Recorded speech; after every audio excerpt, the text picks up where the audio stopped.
بسم اللہ الرحمن الرحیم۔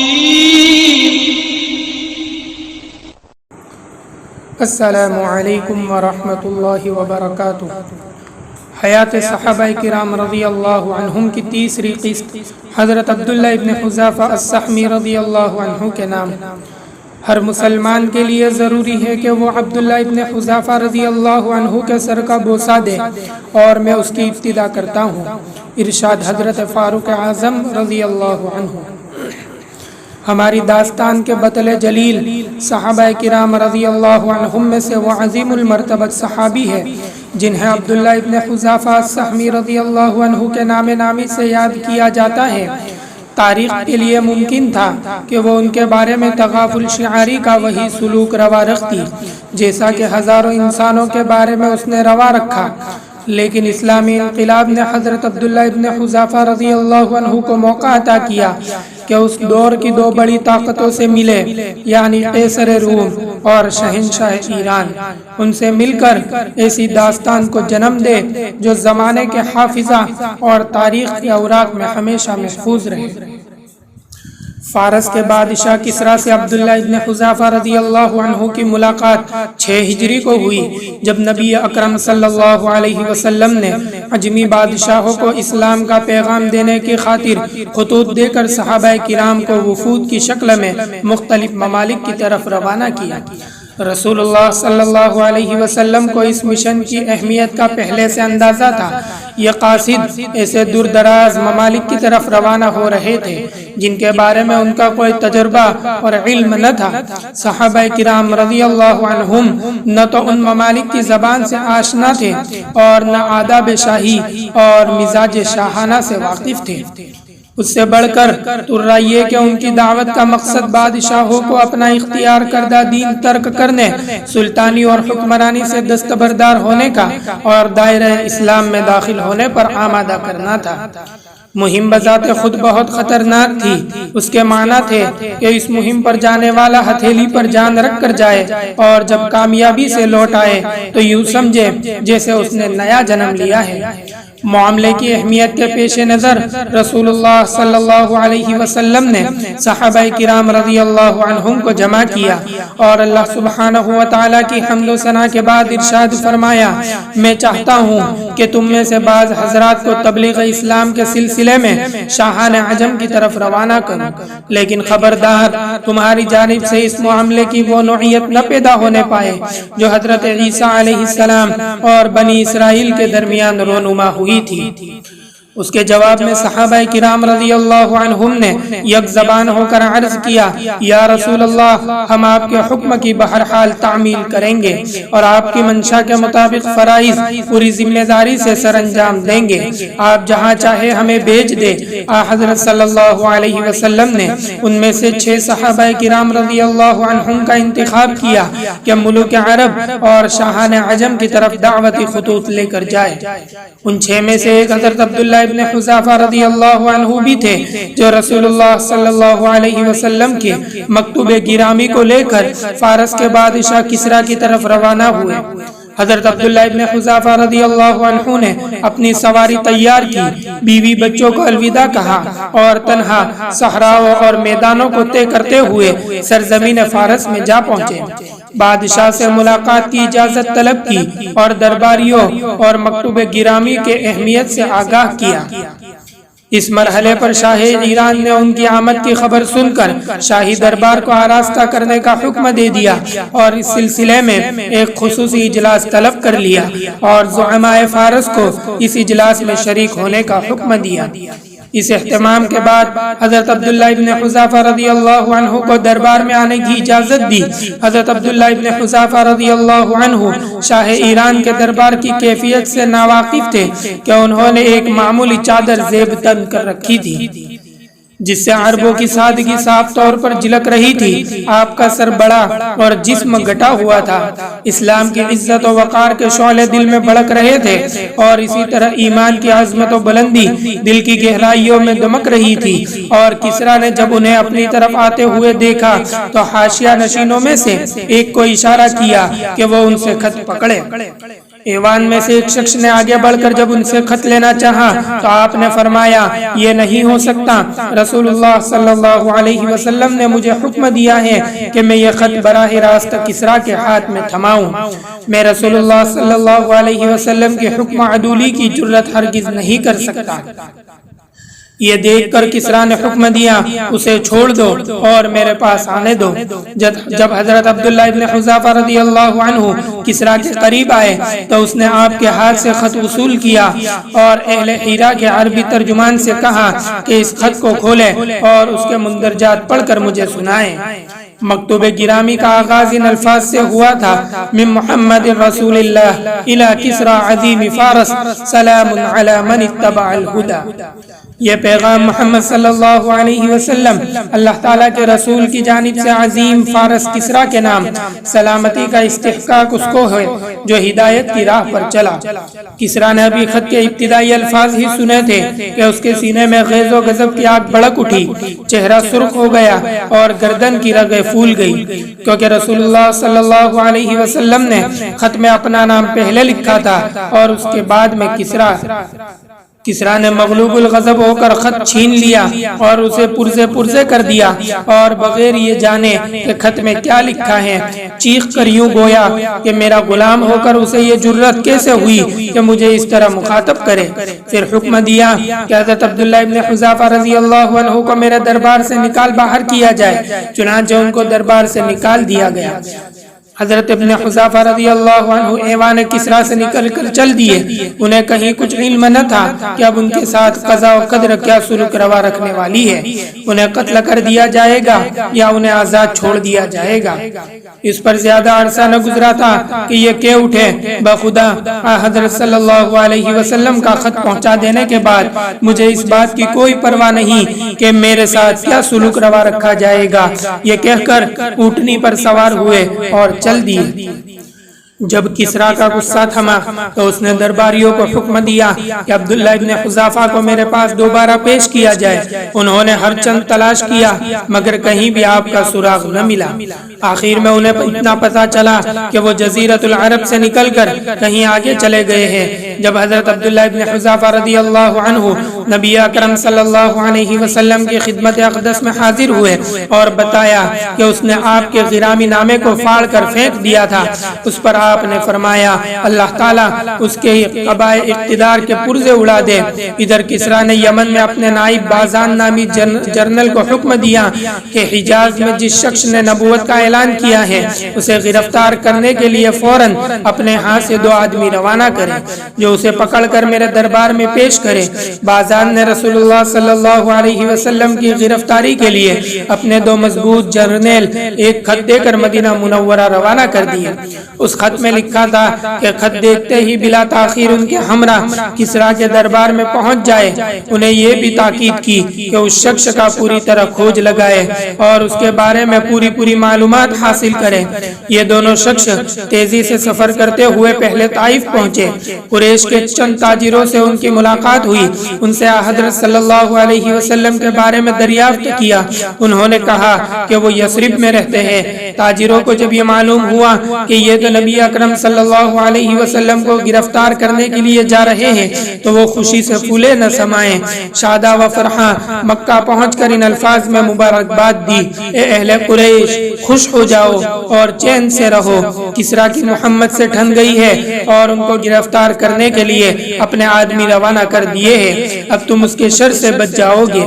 بازان کے ان دونوں نمائندوں نے مدینہ منورہ کا رخ کیا، وہاں پہنچ کر نبی علیہ السلام سے ملاقات کی اور بازان کا خط آپ کو پہنچایا اور کہا کہ شہنشاہ کسریٰ نے ہمارے بادشاہ بازان کو حکم دیا ہے کہ وہ آپ کو پکڑ کر اس کے دربار میں پیش کر دے، ہمیں اس لیے بھیجا گیا ہے کہ آپ کو اپنے ساتھ لے جا کر اس کے حوالے کر دے۔ اگر آپ ہماری بات مان لیتے ہیں تو اس میں آپ ہی کا بھلا ہے، اور اگر آپ نے ہمارے ساتھ چلنے سے انکار کیا تو جان لیجئے کہ کسریٰ کا جاہ و جلال اور اس کی گرفت بہت مضبوط ہے۔ وہ اس بات پر قطعی قدرت رکھتا ہے کہ آپ اور آپ کے ساتھ آپ کی قوم کو ہلاک کر دے۔ رسول اللہ صلی اللہ علیہ وسلم ان کی یہ بچگانہ باتیں سن کر مسکرائے اور فرمایا کہ آج تو تم اپنی قیام گاہ میں آرام کرو، کل دیکھا جائے گا۔ جب دوسرے دن یہ نبی علیہ السلام کے پاس آئے اور پوچھا کیا آپ کسریٰ کے دربار میں پیش ہونے کے لیے آمادہ ہیں؟ اس کے جواب میں نبی علیہ السلام نے ارشاد فرمایا، کون کسریٰ؟ سن رکھو کہ آج کے بعد تم اس کا چہرہ کبھی نہیں دیکھ پاؤ گے۔ اللہ تعالیٰ نے اسے ہلاک کر دیا ہے اور اس کا بیٹا اس کو قتل کر کے خود سلطنت پر قابض ہو گیا ہے۔ ان دونوں کو اس خبر کا سننا تھا کہ حیران و ششدر رہ گئے اور خوف و دہشت کے ملے جلے جذبات سے حضرت صلی اللہ علیہ وسلم کی طرف دیکھنے لگے اور کہنے لگے، جو کچھ آپ کہہ رہے ہیں کیا اس کا آپ کو یقینی علم ہے؟ کیا یہ وحشت اثر خبر ہم بازان تک پہنچا دے؟ آپ نے ارشاد فرمایا، ہاں یہ سچ ہے۔ اس کے ساتھ ساتھ یہ بھی اسے بتا دینا کہ دین اسلام کا دائرہ کسریٰ کی سلطنت تک پھیل جائے گا۔ تم اگر اسلام قبول کر لو تو ہم وہ سبھی کچھ تمہارے حوالے کر دیں گے جو اب تمہارے پاس ہے۔ گویا اس صورت میں تمہاری موجودہ حکمرانی اپنے قوم پر بدستور قائم رہے گی۔ یہ دونوں نمائندے رسول اللہ صلی اللہ علیہ وسلم سے رخصت ہو کر بازار کے پاس پہنچے اور اسے یہ خبر سنائی۔ اس نے سن کر کہا، حضرت محمد صلی اللہ علیہ وسلم کی یہ بات اگر درست ثابت ہوئی تو پھر ان کے نبی ہونے میں کوئی شبہ نہیں، لیکن اگر یہ بات صحیح ثابت نہ ہوئی تو پھر ہم ان کے متعلق جو رائے قائم کر دیں گے وہ تم دیکھ لو گے۔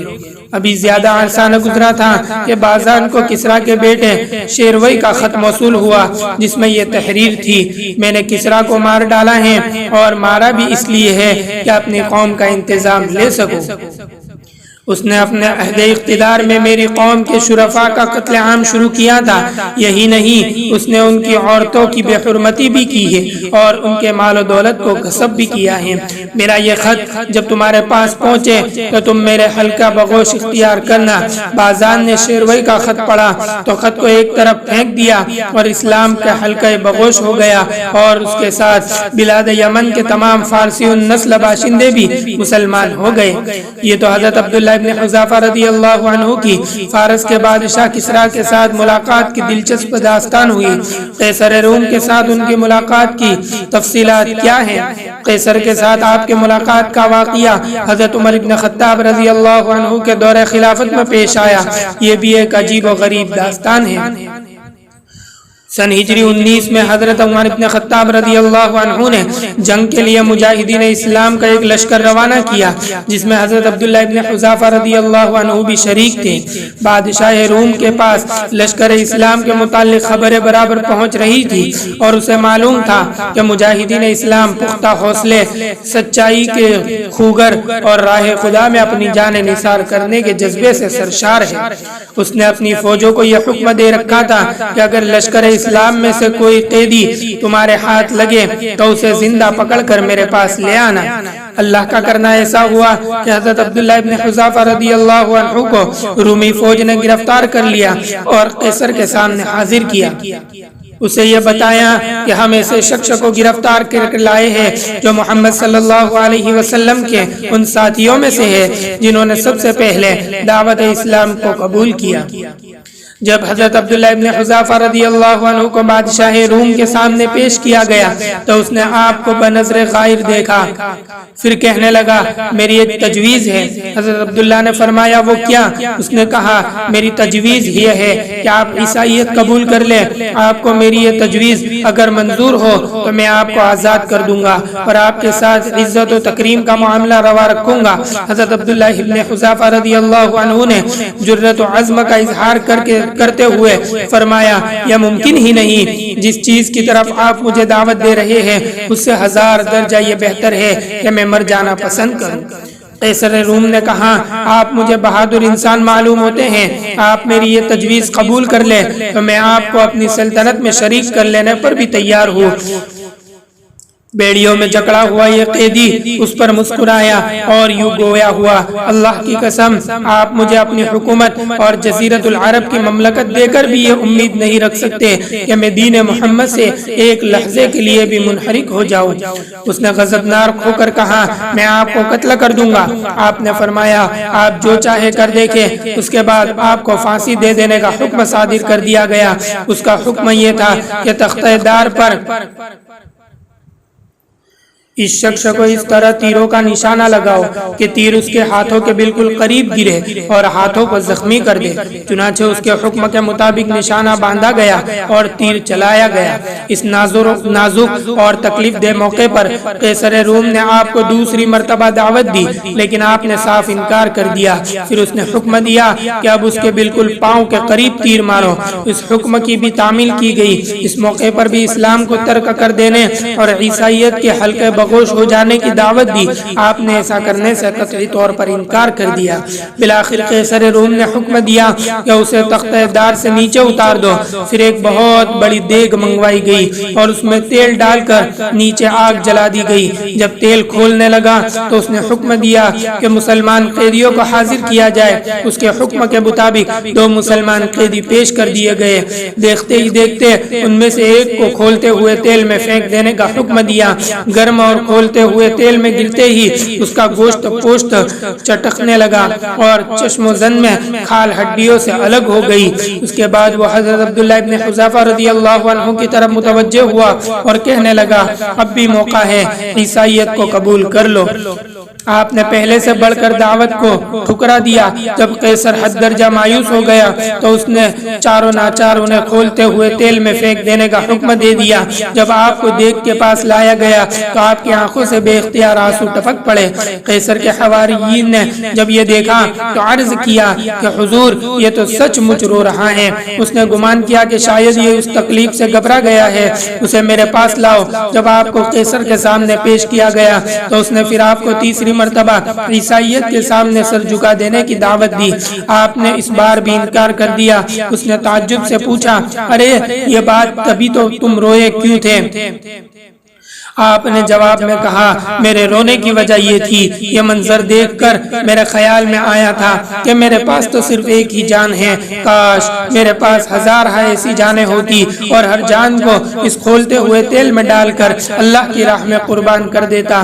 اس ظالم کا یہ سننا تھا کہ انگشت بدندہ ہو کر رہ گیا اور کہنے لگا، اب اگر میرے سر کو چوم لوں تو میں تمہیں آزاد کر دوں گا، اب اگر تم میرے سر کو چوم لو تو میں تمہیں آزاد کر دوں گا۔ حضرت عبداللہ رضی اللہ عنہ نے پوچھا، کیا تم میرے ساتھ تمام مسلمان قیدیوں کو بھی آزاد کر دو گے؟ اس نے کہا، ہاں، میں تمام مسلمان قیدیوں کو بھی رہا کر دوں گا۔ حضرت عبداللہ رضی اللہ عنہ فرماتے ہیں، میں نے اپنے دل میں سوچا کہ اگر میں اس دشمن دین کے سر کو چوم لوں اور اس کے بدلے میں یہ سب مسلمان قیدیوں کو رہا کر دے تو اس میں کیا مذائقہ ہے۔ پھر آپ اس کے قریب آئے اور اس کے سر پر اپنا بوسہ ثبت کر دیا۔ قیصر روم نے حسب وعدہ حکم دیا کہ تمام مسلمان قیدیوں کو حضرت عبداللہ ابن حذیفہ رضی اللہ عنہ کے سپرد کر دیا جائے تاکہ وہ ان کو اپنے ساتھ لے جائے۔ رہائی پا کر حضرت عبداللہ ابن حذیفہ رضی اللہ عنہ سیدھے حضرت عمر ابن خطاب رضی اللہ عنہ کی خدمت میں حاضر ہوئے اور آپ کو یہ سارا ماجرا تفصیل سے کہہ سنایا۔ فاروق اعظم رضی اللہ عنہ نے انتہائی مسرت کا اظہار فرمایا اور کہنے لگے کہ ہر مسلمان پر لازم ہے کہ وہ آگے بڑھ کر عبداللہ ابن حذیفہ رضی اللہ عنہ کے سر کو چوم لے، اور لو، میں سب سے پہلے ان کے سر پر بوسہ دیتا ہوں۔ پھر آپ اٹھے اور ان کے سر کا بوسہ دیا۔